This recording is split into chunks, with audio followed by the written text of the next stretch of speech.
Nous allons maintenant voir une nouvelle partie dans ce nouveau vidéo qui est la création d'une intervention. Donc encore une fois, je vais ouvrir une session, tout simplement. Je vais encore une fois cliquer sur Aller à Intervention, suivi des interventions. Donc je vais partir de là avec mes demandes de service, tout simplement. Et là, ce que je veux faire, je veux créer une nouvelle intervention.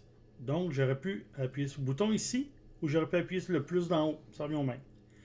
Lorsque j'arrive à ma fenêtre de nouvelle intervention, là ici, je vais fermer le volet ici pour qu'on ait beaucoup plus d'endroits. Là, c'est plus intéressant. Qu'est-ce que j'ai besoin de faire? J'ai besoin d'aller définir quoi? Le type de travail. Donc, le type de travail va être tout simplement MC. C'est une maintenance corrective. La description de ma maintenance corrective, qu'est-ce que j'ai à faire? L'emplacement où cela se trouve. Et notez que lorsque vous avez une étoile et que c'est en gras, ce sont des champs qui sont obligatoires. Donc, la description du travail, ici, fontaine défectueuse. Donc, on a bien fontaine 2, donc je vais bien le préciser. Fontaine d'eau défectueuse, donc il ne marche pas. Donc, l'emplacement. Donc, encore une fois, menu détail.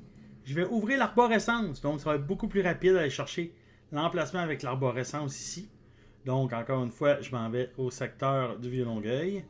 À l'école Armand Resco dans un exemple. Et j'aurais pu continuer comme ça. Aller chercher ma phase et aller chercher mes emplacements. Tout simplement, je me tasse ici. Je suis en mesure de voir le local. Je mets ici dans le corridor. Et je clique OK. That's it. Donc, je vais aller choisir mon emplacement. Donc, j'aurais pu donner aussi,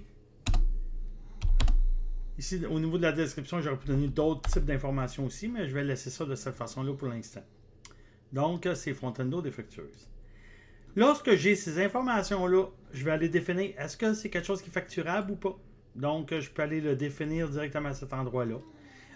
Par la suite, si je continue, je descends. Dans mon groupe de travail, je vais aller définir dans quel groupe de travail cela se trouve. Puis à partir de là, ben, je vais aller définir est-ce que c'est groupe technique, auxiliaire, etc. Le chargement mobile, etc. Qu'est-ce que c'est? Et là, je vais aller choisir le bon centre, aussi le groupe technique. Par la suite, je peux tout simplement arriver et aller mettre d'autres informations qui vont être importantes, telles que la priorité. Donc, est-ce que c'est souhaitable, utile, important, prioritaire, urgent? Bon, ça serait important. Donc, ici, je pourrais continuer. Est-ce que j'ai un objectif de démarrage? J'aimerais ça qu'on démarre ça le 18 là, maximum. Donc, j'aurais un objectif de démarrage.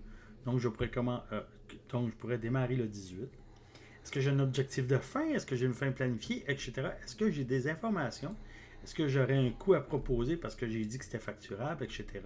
Donc, à partir de là, ben, je peux aller créer vraiment au complet. La seule différence, c'est que lorsque je crée de cette façon-là, après ça, je dois aller changer le flux ici, tout simplement. Est-ce que c'est en attente? C'est prêt à être ordonnancé? Est-ce que c'est en attente de matériel ou être prêt à exécuter? Si j'aurais dit prêt à exécuter, ça veut dire quoi? Ça veut dire tout de suite, j'aurais pu donner une affectation. Donc, on a vu ça auparavant. Donc, j'aurais pu dire prêt à ordonnancer et la personne qui va préparer les affectations pourra le prendre et pourra affecter quelqu'un là-dessus. Ça, c'est dans le cas qu'on va créer vraiment une intervention dans laquelle il n'y a pas de modèle. Donc, ça se peut, mais ça, je vais le créer de cette façon-là. Par contre, j'aurais eu un modèle, j'aurais pas eu besoin d'écrire fontaine d'eau défectueuse à cet endroit-là. Je serais venu en bas, puis j'aurais été dans mes gammes d'opérations et j'aurais été chercher ma bonne gamme d'intervention. Ici, je les ai tous ici. Fait que ici, c'est fontaine, donc je vais écrire fontaine.